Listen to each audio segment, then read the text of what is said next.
जो है असली चरित्र दिखा दिया है। मैं आपको बता देना चाहता हूं कि कांग्रेस और बीजेपी एक ही थाली के चट्टे बट्टे हैं। इनसे समाज को मैं सतर्क करना चाहता हूं। मुस्लिम आबादी को, बहुजनों को, जितने भी बहुजन समाज है, इनको जो है सतर्क हो जाना चाहिए, क्योंकि इन्होंने, कांग्रेसियों ने और भाजपाइयों ने कभी भी आपको हक नहीं दिया है, हक की बात नहीं की, आपकी हक मारा है हमेशा इन्होंने। कांग्रेसी सबसे ज्यादा जो है ओबीसी मुस्लिम भाइयों के दुश्मन है, मैं आपको बता देना चाहता हूं। और अखिलेश यादव जी को जो है इंडिया गठबंधन का चेहरा बनाना आपको पड़ेगा, चेहरा बनाना पड़ेगा, क्योंकि वो पढ़े लिखे हैं, काबिलियत है उनके पास, उनका समाज है, उनके पास सारी चीजें हैं। पिछड़ा समुदाय जो 65% है वो उनके साथ है। तो आप बात कर रहे हो, तो भारत जोड़ो यात्रा निकाल रहे हैं, सबको जोड़ने की बात करते हैं। भैया अपना अस्तित्व बचा रहे हैं, कोई भारत नहीं जोड़ रहा है, भारत तो जुड़ा हुआ है ऑलरेडी, भारत में कोई दिक्कत नहीं है। ये अपना अस्तित्व बचा रहे हैं, ये कांग्रेस को जोड़ रहे हैं, भारत को नहीं जोड़ रहे हैं। कहां से जोड़ रहे हैं भारत को, बताइए कहां से टूटा हुआ है भारत में? पूछना चाहता हूं राहुल गांधी जी से मैं पूछना चाहता हूं, चुनौती देना चाहता हूं राहुल गांधी जी को कि कहां से भारत जुड़ा हुआ है। आप अपनी कांग्रेस पार्टी को जोड़ लीजिए। उत्तर प्रदेश में आपको देख लीजिए क्या हालात है आपके, बस्ते संभालने वाला नहीं है आपके गांवों में, पोलिंग बूथ पे लोग नहीं है आपके, क्या करोगे बताइए? रायबरेली की सीट पे सोनिया गांधी जी सांसद हैं, वहां पे रायबरेली में आप देख लीजिए 5 विधानसभाओं में से 4 जो है समाजवादी पार्टी के विधायक है। अगर कल को समाजवादी पार्टी ने वहां पे अपना प्रत्याशी उतार दिया तो रायबरेली में जो है समाजवादी पार्टी का परचम रहेगा। जितनी पार्टियां हैं उन्हीं में से एक ना एक प्रधानमंत्री बनेगा, और उसमें अखिलेश यादव जो है युवाओं से लेकर महिलाओं से लेकर तमाम आदिवासी, पिछड़े, दलित और मुस्लिम भाइयों को सबसे बड़े हितैषी और सबसे बड़े चेहरा है। 2024 के चुनाव में अखिलेश यादव जी के चेहरे पे चुनाव लड़ा जाएगा, पूरे देश में चुनाव लड़ा जाएगा, और समाजवादी पार्टी अपने दम पर उत्तर प्रदेश में 80 में से 80 सीटें जीत के दिखाएगी। ये आप हमसे लिख के ले लीजिए। तो कांग्रेस कौन अखिलेश होंगे? ऐसे कैसे बोल सकते हैं वो बताइए? उनसे बड़े नेता हैं, राहुल गांधी जी से भी बड़े नेता है अखिलेश यादव। आपको बता देना चाहता हूं, उत्तर प्रदेश के सबसे बड़े प्रदेश के मुखिया रह चुके हैं, नेता प्रतिपक्ष हैं, सांसद भी रहे हैं, और आपको बता दीजिए सारी काबिलियत उनके अंदर है। राहुल गांधी जी से भी उनके अंदर जो है काबिलियत है। आप कैसी बात कर रहे हैं भाई साहब? राहुल गांधी से ज्यादा काबिलियत है। और क्या राहुल गांधी है क्या, ये बताइए? राहुल गांधी, हम बड़े नेता है, कांग्रेस के नेता है, मानते हैं नेता है वो, पर लेकिन वो भाई साहब एक बात बता देना चाहता हूं आपको, वो एक बस सांसद तक ही सीमित है। आज तक जितनी बार भी वो बने सांसद ही बने, ना किसी प्रदेश का मुखिया बने हैं, कहीं न सीएम बने हैं, न कभी नेता प्रतिपक्ष बने हैं राज्यसभा में, लोकसभा में, बताइए। तो अखिलेश यादव जी का अनुभव उनसे बड़ा अनुभव है। अखिलेश यादव जी को साथ लेकर चले। तमाम पिछड़े नेताओं को दरकिनार कर दिया गया। ये कहां की राजनीति कांग्रेस की, बताइए? 6 सीटें मांगी गई थी, क्या तकलीफ थी आपको देने में? उत्तर प्रदेश में आपका कुछ है पे बता दीजिए। अगर आप जो है मध्य प्रदेश में नहीं देना चाहते कुछ भी, तो आप उत्तर प्रदेश में किस मुंह से मांगेंगे, ये बता दीजिए सीटें मुझे। अरे उन्होंने घोष ही जिता दिया, आप कैसी बात करते हो? कहां से जिता दिया भैया? वो समाजवादी की सीटें, इतिहास गवाह है, वहां से समाजवादी प्रत्याशी हमेशा जीतते आए हैं, और कांग्रेस को वहां पे 2500 वोटें मिली थी 2022 के चुनाव में, लेकिन समाजवादी पार्टी उपचुनाव में जो है 42,000 वोटों से जीती है। वहां पे कहां की बात कर रहे हैं आप, बताइए? समाजवादी पार्टी के पास जो है पूरे देश का वोट बैंक है, 65% आबादी का वोट बैंक है। आप उनको छोटा नेता मत बताइए, वो बहुत बड़े नेता है। मैं कमलनाथ जी को चुनौती देना चाहता हूं, आप जो है, आप इतने बड़े सीनियर लीडर हैं, आपके आधी उम्र के जो है अखिलेश यादव हैं, उनसे आपसे ज्यादा अनुभव रखते हैं, उनका 5 साल का कार्यकाल है, आपका भी 5 साल मध्य प्रदेश के मुख्यमंत्री नहीं बन पाए। आपको मौका दिया था मध्य प्रदेश की जनता ने 5 साल 2018 में, लेकिन आपने जो है अपने आप को नेता नहीं बना पाए, और आपने जो है सत्ता जो है बीजेपी के हाथों फेंक दी। अखिलेश यादव जो है भावी प्रधानमंत्री बन सकते हैं। क्यों? उनमें खासियत है, उनमें कला है, उनमें कार्यशैली है उनके पास में, क्योंकि वो उत्तर प्रदेश के 5 साल के पूर्व मुख्यमंत्री रह चुके हैं, नेता प्रतिपक्ष हैं, सांसद रह चुके हैं, विधायक रह चुके हैं। उनके पास सरकार चलाने का और सरकार बनाने का हर तरीके से अनुभव है।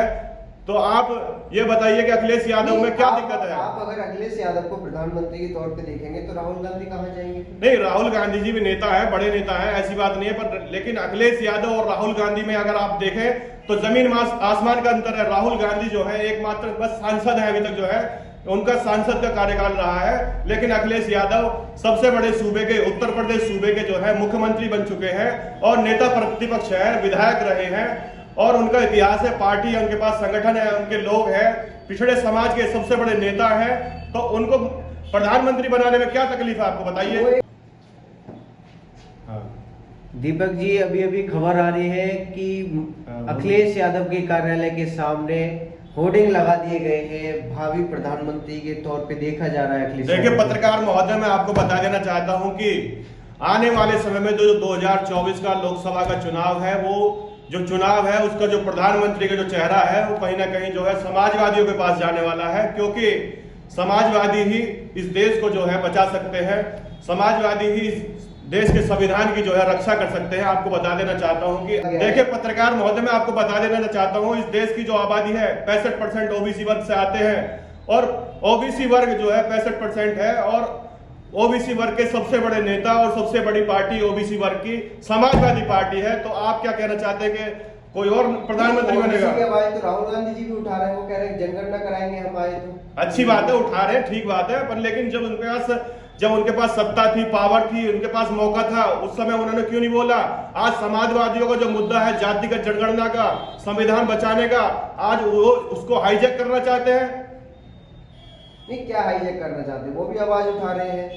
उन्होंने मध्य प्रदेश में भी मतलब देखो आप मध्य प्रदेश में जिस तरह से वहाँ पे आप सीटों के पीछे मतलब एक दो सीटें ले भी लेंगे तो उससे आपका हो क्या जाएगा? नहीं, मध्य प्रदेश की बात अगर बताऊं, इंडिया गठबंधन जो माननीय नीतीश कुमार जी ने सारे दलों को मिलाकर एक प्लेटफॉर्म तैयार किया था, और खास तौर से पहले उन्होंने समाजवादियों को जोड़ा, फिर कांग्रेस को लिया, सबको साथ लेकर आए, आज उनको जो है दरकिनार कर दिया गया। तमाम समाजवादी दावा कर रही है ऐसे सीटों में चुनाव लड़ने का और जीतने का। नहीं, वो तो दावा कर रही है, ठीक, अच्छी बात है, लेकिन देखिए लक्ष्य क्या है? लक्ष्य है बीजेपी को हराना, बीजेपी को जो है सत्ता से बाहर भगाना, क्योंकि आज जो है बीजेपी से लड़ाई है, हमारी कांग्रेस से लड़ाई नहीं है, किसी से भी लड़ाई नहीं है। पर कांग्रेस जो है ना, कांग्रेस का क्या चरित्र है? कांग्रेस जो है समाजवादियों से लड़ना चाहती है, आपको बीजेपी से लड़ना चाहिए, आप जो है कांग्रेस से लड़ना, जो आप समाजवादियों से लड़ना चाहते हैं। तो ये कहाँ का, ये दोनों ही जो बातें जो कांग्रेस कर रही है, एक तरीके से जहां पे जो है कांग्रेस मजबूत है वहां पे सीटें देना नहीं चाहती है किसी भी पार्टी को, लेकिन जहां कांग्रेस कमजोर है वहां जो है अपनी पूरी बराबर की हकदारी लेना चाहती है। बताइए बिहार में क्या है इनका, उत्तर प्रदेश में क्या है इनका, दिल्ली में क्या है इनका, बताइए। पंजाब था इनके पास, पंजाब इन्होंने आम आदमी पार्टी को दबा दिया। किस मुंह से जो है दिल्ली में, पंजाब में, उत्तर प्रदेश में, बिहार में किस मुंह से सीटें मांगेंगे, ये बताइए हमें। वो एक बड़ी पार्टी है, वो कहते भी हैं कि बीजेपी को सिर्फ कांग्रेस ही हटा सकती है। अरे मेरे भाई, मेरी बात सुनिए, तो अगर कांग्रेस ही हटा सकती है तो 2014 में क्या हुआ था, 2019 में क्या हुआ था, और ऐसी क्या मजबूरी आन पड़ी कि कांग्रेस को जो है इंडिया गठबंधन में आना पड़ा, इंडिया गठबंधन के साथ लड़ना पड़ा? पहले तो इन्होंने कहा था कि सबको साथ लेके चलेंगे, लेकिन अब जैसे जैसे विधानसभाओं के चुनाव आ रहे हैं, कांग्रेस ना अपना लोगों, लेकिन इनको साथ रखना चाहते हो, इंडिया गठबंधन की बात करते हो। किस तरीके से आप इंडिया गठबंधन की बात? गठबंधन तो लोकसभा के लिए हुआ था। आरएनडी पार्टी राजस्थान में सीटें मांग रही है, क्यों कांग्रेस पार्टी नहीं देना चाह रही है? क्या दिक्कत है भैया? वहां जाट नहीं है क्या? उनके समाज के नहीं है? किसान नहीं है क्या? किसानों की पार्टी है आरएनडी, जाटों की पार्टी है आरएनडी, क्यों सीटें नहीं देना चाहती है? क्या दिक्कत है आपको? सब जगह आप ही लड़ोगे, सब जगह आपको ही वोट चाहिए है, और अन्य पार्टियां आपको बस चेहरा चमकाने के लिए, पॉपुलरिटी लेने के लिए साथ रखोगे, फोटो खिंचवाने के लिए साथ रखोगे, पर उनको जो है आप मौका नहीं दोगे। क्या बात है? आप गठबंधन तोड़ने की बातें कर रहे हैं, इस तरह से तो फिर जुड़ ही नहीं पाएगा। अरे गठबंधन कोई नहीं तोड़ना चाहता। जो आरोप लगाती थी कि गठबंधन नहीं, ये ठगबंधन है, इस तरह के आरोप लगाती थी, वो सत्य हो रहा है। अच्छा एक बात बताइए, किसने गठबंधन तोड़ने की बात की? किसने कोशिश करी? किस तरीके से अखिलेश प्रधानमंत्री बन जाएंगे अखिलेश यादव? अरे क्यों नहीं बनेंगे? आपसे मैं पूछना चाहता हूँ, क्या कमी है उनके अंदर, ये बता दीजिए। आप क्या कमी है आप ये बता दीजिए। सारे जितने भी इंडिया गठबंधन के जितने भी नेता हैं, उनमें से क्या कमी है उनके पास, ये बता दीजिए। नहीं, कांग्रेस को लेकर इतना गुस्सा क्यों है आपके अंदर? कांग्रेस को लेकर गुस्सा नहीं है भाई साहब, हमारा कांग्रेस से गठबंधन है, इंडिया गठबंधन बाकायदा चल रहा है, कोई दिक्कत वाली बात नहीं है। उसमें क्या समस्या है? उनसे क्या दिक्कत होगी? वो तो सहयोगी है हमारे, अच्छे से साथ दें, बीजेपी को हराएं। आप क्या चाहते हो? गठबंधन रहे लेकिन चेहरा अखिलेश यादव रहे, तो दिक्कत क्या है भैया? समाजवादियों को चेहरा बनाओ, लालू प्रसाद यादव को चेहरा बनाओ, नीतीश कुमार जी को चेहरा बनाओ, मायावती जी को चेहरा बना दो, अखिलेश यादव जी को चेहरा बना दो। क्या दिक्कत है आपको भैया? चेहरा बनाने में क्या दिक्कत है? राहुल गांधी जी से तो बड़े ही नेता है ये लोग, ये सभी बड़े नेता है राहुल गांधी जी से। सारे बड़े नेता है, नीतीश कुमार जी बड़े नेता है, लालू प्रसाद जी मुख्यमंत्री रहे दोनों, मायावती जी, अखिलेश यादव जी। पार्टी के हिसाब से तो कांग्रेस बड़ी। अरे पार्टी क्या भैया? पार्टी पर अगर पार्टी इतनी बड़ी है तो फिर अपने दम पे क्यों नहीं चुनाव लड़ रहे? क्यों इंडिया गठबंधन बनाने की इन्हें मजबूरी पड़ गई? क्यों साथ ले रहे हैं क्षेत्रीय दलों को? तो इसका मतलब उसे मतलब योगदान देना पड़े अपना, मतलब योगदान देना पड़ेगा भाई, भागीदारी देनी पड़ेगी, साथ लेना पड़ेगा। अगर वोट चाहिए तो भाई साथ भी देना पड़ेगा, भागीदारी देनी पड़ेगी आपको। ऐसे नहीं ये चलेगा। आप जातिगत जनगणना की बात करते हो। राहुल गांधी जी से मैं पूछना चाहता हूं, जब इनको सत्ता में मौका था इन्होंने क्यों नहीं भागीदारी दी पिछड़े समुदाय को? बताइए। आज आजम खान साहब, लालू प्रसाद यादव जी जो जेल काट के आए हैं ना, वो राहुल गांधी जी की वजह से ही आए हैं, कोई मोदी जी की वजह से नहीं आए हैं। ये अपने आप को, कांग्रेस को जो अपने गिरेबान में झांक के देखना चाहिए। मतलब लालू यादव जो जेल काट के आए वो कांग्रेस की वजह से आए? और क्या ऐसी बात करते हो आप? उनकी जो सदस्यता जो खत्म हुई है और उन पे जो वो लगाया गया, प्रतिबंध लगाया गया है लोकसभा चुनाव लड़ने के लिए, विधायक चुनाव लड़ने के लिए, वो कांग्रेस उस कानून को लेके आई थी और राहुल गांधी जी ने उस कानून का जो है समर्थन किया था। तो अब क्या लग रहा है कि जिस तरह से समाजवादी पार्टी ने चौथी लिस्ट भी जारी कर दी है एमपी में, तो क्या चुनाव जीत जाएंगे वो? तो क्या दिक्कत है भैया, जीतेंगे, संगठन बढ़ाएंगे, अपनी मजबूती अपने लोगों को जोड़ के चलेंगे। जीत हार तो लगी रहती है। भाजपा 2 सीटों की पार्टी थी, आज केंद्र में बैठी है, सबसे मजबूत दल बन के बैठी है।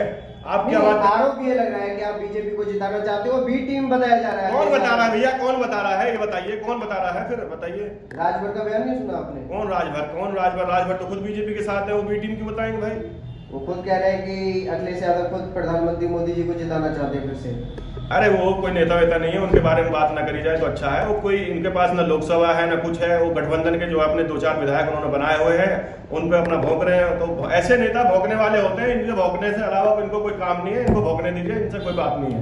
कद की बात करिए, कद की बात हो रही है। अखिलेश यादव जैसा कद किसी भी जो है इंडिया गठबंधन के जितने भी चेहरा हैं, समाजवादियों के बाद जो समाजवादी के जितने भी चेहरा हैं, समाजवादी जितने भी नेता हैं, लालू प्रसाद जी हैं।